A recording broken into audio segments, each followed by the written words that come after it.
Welcome everybody to episode 6 of Spewcast. We're your hosts. I'm Nicole.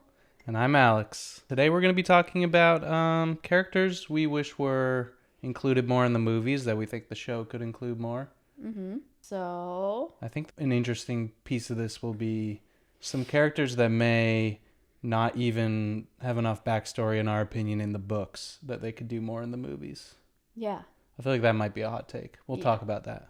definitely. Because it's going to be a full series. So we want to see more of these people. Lots of room. So the first one we've talked about a lot, I feel like. It's Ginny. One of my faves that I want more of. I think a lot of these are Weasley characters. Yes. And she's like the standout one that they should do best because the movies did her so poorly. Yeah, I mean, unfortunately. I think that she was cast okay. I just think they could really focus on her being like really sporty and cool, and her personality could come out more early on in the series. Yeah, there's a transition in the books that happens where she's like this almost little girl in Harry's eyes. Mm-hmm. Like she's the shy little girl who like runs downstairs and asks where her jumper is, and her mom's so like, cute. It was on the cat. And then she runs away when she sees Harry. Yeah. I think that might be just from the movies. Unsure. Like they did well with early Ginny. Mm-hmm. Like little Ginny wanting to like sneak a peek at Harry Potter and all that stuff. But in the books, there's like a transformation where she becomes like cool. Yeah, she's cool. She's dating. She's kissing. There's snogging. Romance. Yeah, snogging. And she's invited to the Slug Club because her Bat Bogey hex is so good. Yeah, like she's cool. Yeah. I want to see more of that, and I want to see a romance between her and Harry, which I felt like kind of came up short. It was awkward and weird only. Yeah. It was like they nailed the teenage awkwardness, but that's it. And it was only that, and it was weird because of that. Right. And there's something that happens at the end of like the books where she's like, no, you have to, like, Harry, you need to do what you need to do. Yeah. And it's just, like, really cool. And I feel like that didn't come through. Yeah, like, she knows what she's gotten into dating Harry Potter, who's, like, going to go on this mission to hunt down the Horcruxes. Right. Which, she doesn't even know that piece of it. She's just like, I know you got to do something. She trusts him. Yeah, and, like, this is kind of a breakup, but, like, they don't see it as that. They see it as, like, a pause so he can like go kill the evil villain, kick some butt. Yeah So, and that's like a thing in the books where I think it's the end of the 6th, I guess it would be the end of the 6th, where they're kind of like chilling on the grounds. I think post funeral, or maybe it's before the funeral, but my mind tells me probably post funeral. They're kind of just like sitting contemplating, and Harry has the thought that he has to move on, and Ginny's okay with it, and you're just like, they're cool. Yeah. Like, they're so cool together, just like chilling under a tree by the lake, throwing stuff to the giant squid. Yeah. And they're just like okay with the truth of life and where it's put them, even though it sucks. Like, that's really big of them. So she goes from, like you said, a little girl to like growing up into having this really awesome personality. Yeah. And I feel like that did not come across in the movies, and it needs to. Yeah. In the show. So Ginny for sure. Yeah, and another Weasley. I guess we'll go first to Percy. Okay. I think in my opinion this is kind of going in order of what they need to include more of Weasley wise. Yeah. Percy, like they did well in the first where he was like really stuck up nerdy man. Yeah. Prefect, etc. And you're just like, man, this guy is such a loser. Yeah, you think he's a loser, but then in the books you're like, I actually hate him. Like, he makes his mom miserable, and his character arc is ugh. Yeah. I think, you know what I think the fatal flaw is? His downfall that you really start to see was in Goblet of Fire, when he starts working for can't even remember his name, but he starts working for name right here, and the guy can't even get his name right. He calls him Weatherby and all this stuff. And he's still just like begging to do all his biddings, like doing everything for him, and you're just like, okay, this guy's just a ministry like B word. Yeah, and it takes forever for him to like get his head on straight. And Yeah. even then I'm like, ugh. And it But takes anyway. till like the end of the series to get his head on straight. Yeah, he just makes everyone miserable. So I want that to come across because I don't know, in the movies Percy's like annoying, but And then he's just not in it. yeah. Like I can't even remember if he's in the 7th, but if he I don't is, know. then they didn't do it well because I can't even remember if he's in the 7th. Yeah, we need to rewatch those movies. But Yeah, we do. But anyway. even still, like I think there's a moment when Fred dies, rest in peace, where it's like Fred and Percy are fighting together and like they have a connection where it's like, oh, they're brothers again. That's nice. And then Fred dies. Yeah, and so it's much for even that. more heartbreaking. And the Right. whole Percy story is heartbreaking because it's like the Weasleys, this wholesome family who did everything right. And you're just like, of course, that one brother is just like troublesome and it's really hurting the parents and you see it and you just feel terrible. Yeah. It like adds dimension to the family. It's actually like that's a thing. Yeah, like it's when you very have so realistic. many kids, there's probably going to be some issues. Yeah. So I think that is definitely necessary. Do we want to go on to the next Weasley? Yeah, the third and final Weasley we have on this list. Charlie Weasley. Yeah, Which the one that's left out. for me is like dragon guy in Romania. Yeah. Like that's how I thought of him. And that's really all it is. I mean, that's one of the only in like book inaccuracies, and I don't even know if I call it that. It's like book skips in the first movie is like the whole Norbert thing. In the movie, Hagrid loses Norbert because Draco was spying on them and he got ratted on. When in the books, there's like the whole scheme of sneaking Norbert up to the astronomy tower. They go in like the invisibility cloak. Yeah. And Charlie comes and he's like cool, and you're like, oh yeah, Charlie's cool. Ron's yeah. brother's cool. Yeah. And he like brings his friends and they fly Norbert off to Romania. That's cool.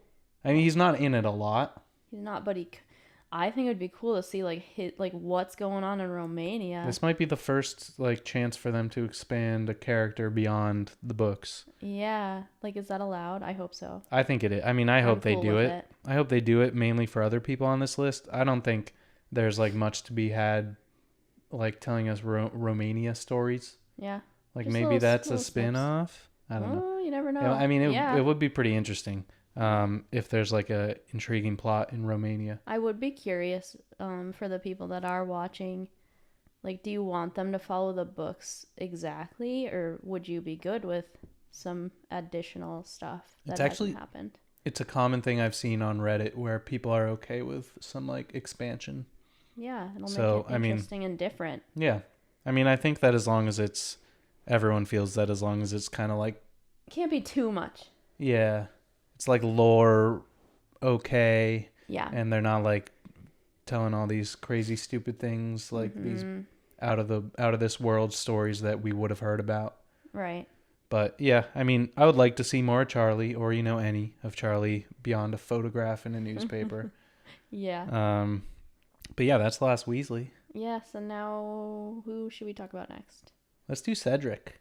This is the one. Cedric. This is the one that I really want them to flesh out beyond the books. Yeah, bring him in early, because why not? Yeah, I mean, in the books, like, you don't really hear about him by name until the 4th. Like, Harry plays against them in Quidditch, I think, in the 3rd when he falls off his broom. Yeah. So right now I'm just thinking, like, Cedric, the way Cedric comes across in the movie is actually really good, in my opinion. I think Ginny needs to be like a Cedric, like the girl version of a Cedric to me. Yeah, or like I mean, Ginny, you're going to maybe hate this. Ginny in the books is similar to, like, what Cho is in the books, minus the crying, I know, but Ginny's, like, boyfriend didn't get murdered. I know. But, like, Cho is, like, the cool sports girl who, like, has a lot of friends and everyone's like, she's awesome. Yeah. And I'm not saying the movies did Cho right either. No, I don't. It seems think like they did. Yeah, it seems like that's just a fatal flaw in the movies. They just couldn't do like the cool like jock girl. The cool females. Yeah, yeah. They're just What the like, heck? oh, this girl's supposed to be cool. Okay, we'll make her kind of shy. Yeah, they were both shy and should have been cool. Yeah. I don't understand that. That is a weird problem. Well. But continuing on Cedric. Yeah, Cedric. This is, I mean, we talked about this in another episode where I want them to introduce characters before they were in the books to make it feel more real. Yeah. Like Cedric's a student before Harry. He's an older student. Yeah. So like they should be seeing him around Hogwarts. Yeah, like in the halls. From day one. Right. And like Harry should be playing him in Quidditch. So Harry should like know that he's maybe the captain. I can't remember, but know that he's a very good player. Yeah. And almost like idolize him in a way in like his Quidditch eyes. Like, man, this guy's awesome. Like he's so good. And not only that, but he's like a stand-up guy. I love him. Like a very likable person who everyone seems to like. Yeah. So that would be fun. I hope they cast him correctly. Yeah. I actually really liked the movie casting. I know, who would have thought Edward Cullen, but he did great. I actually liked him more as Cedric. So yeah. All right. Next I guess we talked about Cho a little, so we can move on to Cho. Okay. Yeah. I mean, it's the same, I think, as what we said about Ginny, where they need to do that better. I want them to show her being cool, then her being a crybaby, like in the books, which, yes, I understand. Yeah. I get it. We talked a little more about Cho. We did have like an off-screen discussion about this that helped us realize why she is the way she is. Or I guess we knew, but it's like really think about it. The girl is what, 16? Yeah. She's 15. She's 15 when he dies. And she's or just at least crying. fifth year. I mean, she really needed therapy. Yeah. It's like, I mean, I see this. Who's the therapist? Yeah, I see this as a meme online all the time where it's like Hogwarts needs like an in-house therapist. Oh, you have seen that? Yeah, a lot. I've wondered that. Like, where's the therapist? They need to add that character. I know. That's like when they make a spin-off series about modern Hogwarts, I bet there will be a therapist. I'm just assuming this is happening. Or like a guidance counselor. Yeah, well, yeah. Is that what they... Similar idea. I don't know what they do in England. Therapist is different, but at least a guidance counselor you can like talk to. I mean, I knew of people who like had that sort of discussion with their guidance counselor. Exactly. So Cho could have used some help for sure. Yeah. And I mean, do you have more to expand on that? I think that she could have also just been more of a jock. I think they did that a little bit. Introduce her earlier also. Harry's crush on her should develop rather than just appear. Yeah, like, oh, Cho, I'm going to have a crush on you. Yeah. That's how it feels like. Yeah. So I agree. I think that's enough for Cho. Yeah. I'll let you start this next one too, because this is sort of like you've been banging this drum. Tonks? Yeah.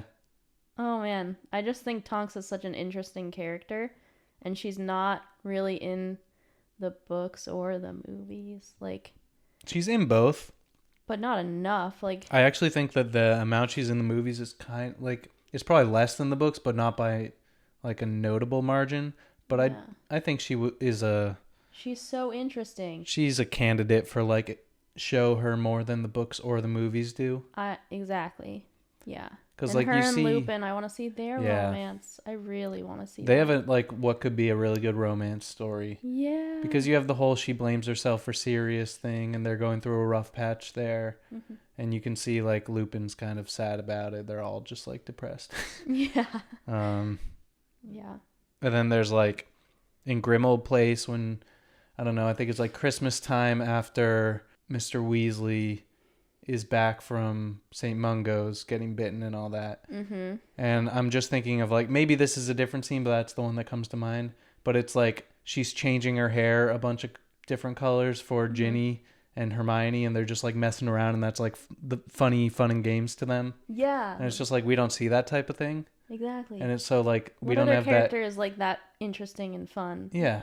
And she's not developed to that extent in the movies. Exactly. Where it's like she's fun and cool, and they're all like having a good time. She's got a complex personality. Yeah. So, I definitely think that could be better, and there could just be more Tonks. And then for the last one we have on this list is Victor Crumb. This is completely, like, I think he's in the movies about as equally as much as he is in the books. Maybe slightly less because they don't show the game. And maybe he's in the books more. I mean, I think he's even at, maybe I'm like completely making this up, but I feel like he even goes to the wedding in the 7th. Yeah. And he does. Yeah. I don't think he does in the movies, but In the books, yeah. Yeah, he goes in the books for sure. Now I'm mixing Which them is like up. semi-awkward, but also kind of interesting and cool. Yeah, I think he has a conversation. And Well, can he we has one just, with Hermione. can we just talk about how sick it would be to get married and like a renowned Quidditch star shows up to your wedding? No, that's true. Didn't even think of it like that. Like your backyard wedding? Yeah. That's like Ronaldo coming to your wedding. That's so true. But like, okay, so that's something I want to talk about because I don't like Crumb. I think of as like pretty like cool in the books, but in the movies I'm like, oh, it's Crumb. yeah, he's like stoic and stone-faced, which is like, accurate, but I think what's missing like no is personality. Yeah, is like Ron and other like Quidditch obsessed people idolize Crumb like crazy. It's supposed to be so cool until he becomes like an enemy, but they idolize him. Yeah. And it's almost like in our world where like people idolize a Tom Brady or right. Ronaldo, like I said. Tom Brady. I think of like Ronaldo because this is in England and it's kind of like their version of soccer. Yeah. Which is brought up a couple times. I think Seamus, or maybe Dean. I can't remember, one of the two. Yeah. But I don't know. It seems like he should almost be like a more famous seeming person. And like really handsome. Yeah. No offense to Crumb in the movies, but just not my cup of tea. Yeah. Maybe someone else's, but yeah. I think part of this could be that they didn't show the game. And so we didn't get like them in the Quidditch World Cup when I say show the game. I'm sorry. Yeah. But yeah, yeah. They don't get like them in the stands like talking about him and like I want more of that. Like a bunch of posters in the stadium and just all these fans like with their shirts off spelling the word crumb or whatever you expect to see at a stadium. Like think of someone in today's world, like think of whatever you see for Josh Allen or whatever. Right. I don't know. I feel like they have room to expand him as a sports figure before he becomes like this person who's actually like a peer, which is like supposed to be really cool. Yeah. And instead it's just like, wow, this is kind of cool. Your school? Yeah, exactly. Like that's pretty awesome. So I think that's it on Crumb. That's it on our list. Yeah, that's the list. There's definitely more, but I think those are the ones that came to mind. Yeah, if anyone has any to add, we can definitely talk about those. Yeah. So let's get into something I found on Reddit. Okay.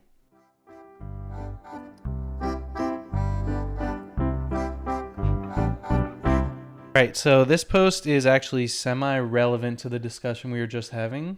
It was a poll, I believe, which was which character are you most excited to see on screen for the first time?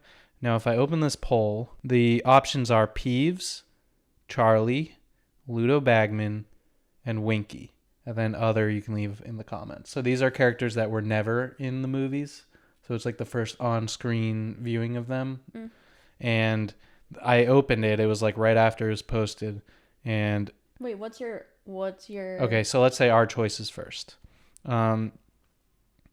Probably Peeves. Oh, that was gonna be my answer. Because I just think of the times that Harry like sneaks out and he's like something he has to dodge or whatever. But also he comes in clutch at the end, and I love it, and I need that to happen. So, Peeves, the ultimate bad good guy. Yeah. So I like Peeves a lot, and I want to see him. But anyway.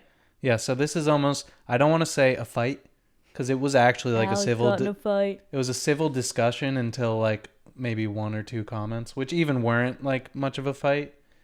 I'll just read, like, I'll summarize, I guess. So the top comment at the time, which is now negative, but at the time it was, I think, +2, was Ludo and Winky are very obscure characters and I doubt we'll see them. And I'm like, okay, my first thought is, first of all, it's negative as heck. I love Winky. Yeah, and second of all, like, the one thing we know about this show is that HBO's doubled down on saying that they're going to stay very true to the books. Yeah. So I'm like, why is your first thought like, nope, these people aren't going to be in it because they're small? Yeah. And like beyond that, my response was, why leave them out? Ludo's not obscure. He's supposed to be a suspect or a red herring for who put Harry's name in the Goblet of Fire. And then Winky does not play a small part in Goblet of Fire, her connection with Barty Crouch Jr., but also shows the other side of Hell's Elves later on, getting depressed when she's freed rather than ecstatic like Dobby. which just like paints the picture as more than just like, oh, house elf freed, house elf happy. Like the brainwashing of. It's just I think that's a big thing. Exactly. I want Winky. Yeah. And I'm not even as worked up about Winky. Like, I definitely want her in it. Yeah. But like Barty, to me, as someone who reads a lot of mystery books, like you need as many suspects as possible, and he's like the red herring. For sure. He's the one who before every task is like, hey Harry, how can I help? I know. Like, let me do this for you. Let me tell you this insider info. And Harry's like, no thanks. Yeah. And it's like, okay, I understand that you may have already like seen online or whatever, and so to you Ludo was not a red herring, like you already knew that it was Mad Eye or whatever. Is this the same person that said like, oh, you can just Google? Yeah, okay, yeah, so continuing. Okay. So then he said, I suppose it depends on how long an episode will be and how much time is given to filler scenes. I don't honestly care for the plight of an alcoholic house elf, and it's been years since I've read the book, so I don't have a clue how much time is spent on Ludo and Goblet of Fire. We all know it wasn't Ludo, so they wouldn't be spending a lot of time inferring that he might be guilty of putting Harry's name in the Goblet of Fire. And then I just said, we may know, but the younger audience growing up with this series may not. Winky face. Which was my first kind of like, this is... A little dig. You're getting on my nerves. A little dig there. Mm-hmm. But it's like, why...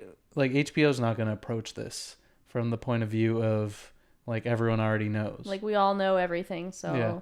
What's the point then? Yeah. And then he says, all the time and research spent to make these scenes to have them debunked online in 30 seconds. No, I don't see it happening. I'm sorry. When I'm watching something that's really interesting, I'm not like Googling during it. I don't like, that doesn't even make sense. And then this was when my gloves came off. Oh boy.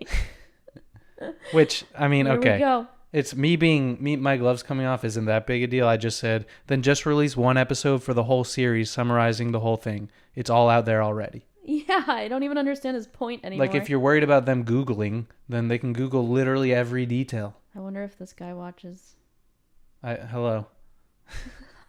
No, if you watch, I mean, I actually like. It made it interesting for you. Yeah, I'm game to have these discussions. Yeah. When I get worked up and annoyed, it's like kind of. It's crazy. It's just kind of fun. He doesn't usually get worked up. Yeah, it's like things. This is a topic I can get worked up on. Yeah, I get worked up on pretty much like everything. So it was interesting when you brought that up. The movie did not have Ludo in it, and I don't think it suffered that much, but I think it would benefit from having him. Well, we don't want to take him out. Yeah, exactly. I'm just saying from like, why do we need to start from this point of view? Yeah, I agree. Very negative. The post was just like, who are you excited to see? And he's just like, they're not going to do it. I know. I don't understand that. He's just, and then he's like, I haven't read them in a while. Okay, then bye. Yeah. Yeah, I know. Like, get out of here. Yeah. And other people started responding too, where they're like, no, it's actually an important piece of you got some backup. Yeah, I got some backup. Someone was like, I think it was the guy who wrote the post in the first place, responded with like, it's actually an important part of mystery novels for there to be someone that you suspect. And then he's like, well, yeah, but they don't get as much screen time as, say, the red herring of Hagrid in Chamber of Secrets. And it's like, yeah, okay, but Hagrid's the main character, so he's gonna get a little more screen time. Yeah. That doesn't mean that you just throw out other red herrings. No, for sure. All right. But anyways. So anyway, anything else? The real top comment now after all this is Regulus Arcturus Black and the Gaunts, which were not on the list, but those are two like ones that definitely deserve to be in it. Like, I can't believe the Gaunts weren't. Mm-hmm. And Regulus is in it to some degree, not as a character, but like they talk about the locket. Yeah. And like they're like, who's RAB? Mm-hmm. But obviously his whole creature story. Yeah, there needs to be more of that. That backs up. I mean, that helps flesh out creature and him. Yeah. And helps you like both of them more. So. And that's the top comment on there. That makes sense. Yep. And I agree wholeheartedly. Yeah. Nice. Yeah. Thanks, Reddit. Yeah, that was fun. Sorry if I got a little too heated. No. All right. You want to cast some peeps? Let's cast.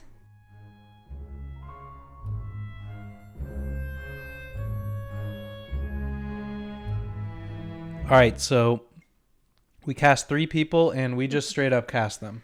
You can start because I feel like you're excited about the first one. Okay, yeah. So one person that we kind of had a thought we'd do like the order at once, Yeah. but then we thought of someone and we're just like, this is perfect. And then we thought of other two, And another two. and we we're did like, "Let's just do another these." we did another person in the order, and then we thought of a third and he's not in the order, Yeah. and we're just like, whatever, we'll do 3 random. Yeah, it's like So three completely yeah, random so the people. first one who is in the order for Kingsley Shacklebolt, who by the way in the books and in the movie honestly is like the perfect amount of just like gruff, tough, quiet, and sick. big. He's Yeah. just cool. Yeah. And I think the perfect person to play that is Idris Elba. Yay. I mean, do I need to say more? We need Idris. Frequently rumored to be James Bond, and so obviously cool. Obviously. Yeah. And People think he's cool. Yeah, he's cool. He's like a fantastic actor. Yep. Beast of No I know, Nation. you've been talking about him for years. Beast of No Nation, like from, I don't know, years ago, I guess at this point, is like, in my opinion, one of the most underrated movies. So good. Yeah. But yeah, I mean, he's in, I watched him way back to when he was in the show Luther, which is great. I think that's what it's called. But yeah, I don't know. He's great. I would love for him to be in it, and that just seems like the perfect part for him. Yeah. He's just like a big, like awesome dude who could play the part well. I don't know. Yeah, I agree. I think that was like a unanimous. Actually, I think these all were. Yeah. Like it was very fast for us. So the next one, for Mundungus Fletcher, we chose Michael Sheen. Yeah. Which I think is like, I don't know. When you see him, you're like, this is obvious. Yeah. He's he looks like he would be a really great Mundungus Fletcher, and I think he would add some humor to the role a little bit. Yeah. Mundungus. Yeah. I don't know. Yeah. Weird guy. I think it fits. It does fit. I mean, he's legendary. Yeah. Which I think is kind of a good thing for Mundungus, where it's like the character is so big. Like he's there from, I mean, maybe he's there earlier, but he's there from the 5th book on, where he's the reason that the Dementors get into Little Whinging because he abandons his post or whatever. Yeah. But anyways, I don't know. Like he's just like this annoying character who's always there doing annoying things, stealing from Sirius's house. Yeah, that was really frustrating. Like never doing what you need him to do, but he's also part of the good guys for some reason. And I think you need like, I'm not saying the actor they had in the movies was bad because he was actually good. Yeah. But I think that like you're underselling the part if you undercast it. Yeah. Like it's cool to get a big name for this. I think so. I think it's fine to get a big name, whereas other ones I'm like, no, thank you. Yeah, and it's not. He's not. And don't get me wrong. I'm not saying he's this huge name, but like, I think he's a recognizable face. Yeah. And I think he is. I think it's okay. Kind of great for the part. Yeah, and speaking of annoying. Characters. And like extremely recognizable faces, or I guess recognizable names maybe, because often he plays a part that does not include his face. Yeah. For the character of Peeves, the absolute legendary Andy Circus. Yeah. Who you may know from Gollum or Planet of the Apes. Let me kind see. of like, like creaturey. All right, so he was in Luther apparently, which is cool. But yeah, he was in Planet of the Apes, Batman, the Batman. I don't know who he played in those, but like when I think of someone who nails like mocap parts and like freaky weird characters, it's basically always Andy Serkis. Yep. And I'm not saying Peeves will have to be like a mocap fully animated guy, but I feel like he will be. Yeah. Like I feel like they'll use like his image in the way that they did when they render like a Planet of the Apes or a Gollum type character, where it's like you use them a little bit in mocap style for movements and stuff, but then you just completely animate a new thing over it, like a character over it.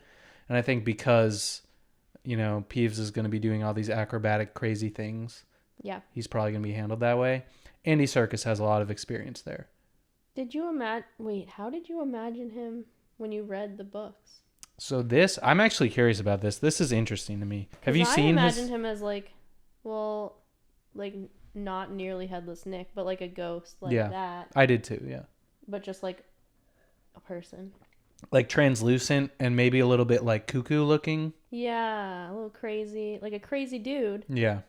but just ghostly. So I feel like this is one of my, and I don't actually know how they describe him in the books, but this was one of like the things that to me I actually didn't love in Hogwarts Legacy.